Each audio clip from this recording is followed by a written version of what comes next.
Welcome back to Why It Matters podcast, where I talk about anything news related, whether that's movies, actors, political opinions, and just my honest and unbiased opinion on things as a Christian and my viewpoints on what's going on. But before we get into it, make sure to leave a like on the video and subscribe. It really shows me that you guys are liking the content and would like to see more. I'm going to keep uploading every week, but now let's hop into this. So, something crazy happened in the past week, and that was a lot of immigrants, I believe it was Honduran immigrants, fled into Guatemala. It was over 9,000 immigrants and were able to break through and get into Guatemala and are on their way to potentially the US through the new election of Biden once he is elected president, if that goes through, because there's so much going on, who knows.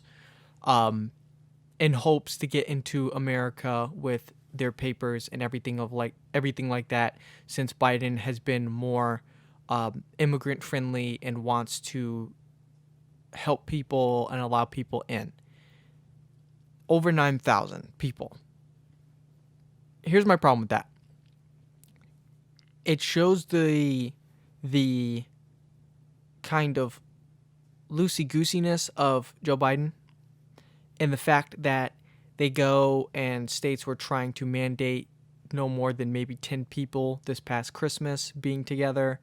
They have mandated businesses left and right where Walmarts can have a ton of people inside, but then a gym can't.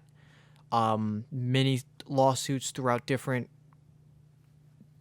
places through the fact of just the biasness of who's getting sued, who gets to stay open, who doesn't, and businesses hurting over corona and him not wanting to spread any more of the virus than is need be. But he can't turn around and constantly, especially in his election, a lot of the stuff he said was he wanted to help immigrants and he wanted to help this, and people outside of the US was who he wanted to help just as much as people inside of the US. He felt the immigration problem is a problem, but he can't go and turn and leave a bunch of places closed for work because of corona and push people from their corona issues and then allow over 9,000 people into the country who have been just in a giant mob. You can't, as a Biden supporter or any of that, look me in the eyes and tell me that that ain't kind of wrong.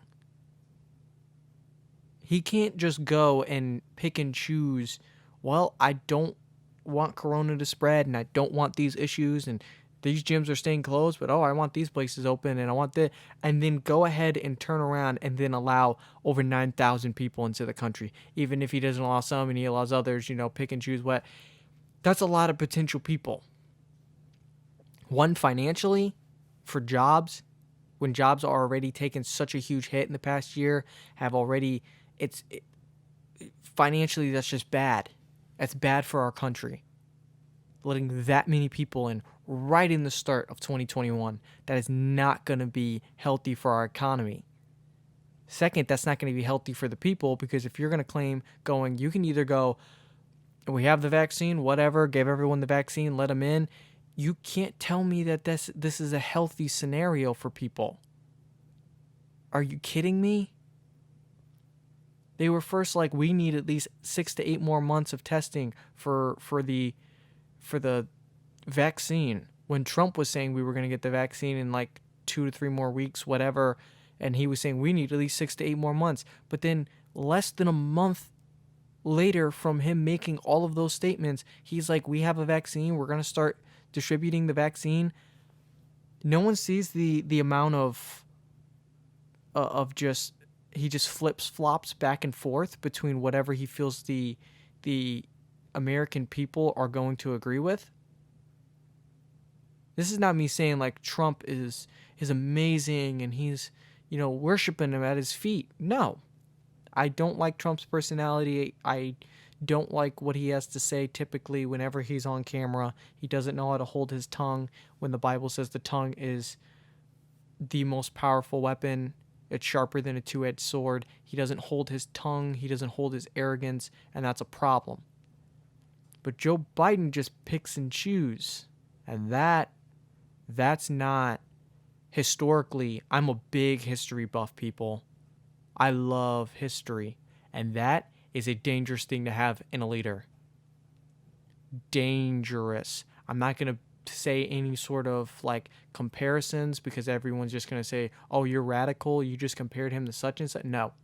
But if you do your research on leaders, especially leaders who have failed, who have made their nations crash, their economies crash, and who are just not good people, Joe Biden is a lot like them. Same with a lot of people in his corner. Kamala Harris, just everyone around him. I don't like that. But I just wanted to give the update. Over 9,000 people headed this way right in the get-go of 2021. I don't know how this is going to go, but we'll see.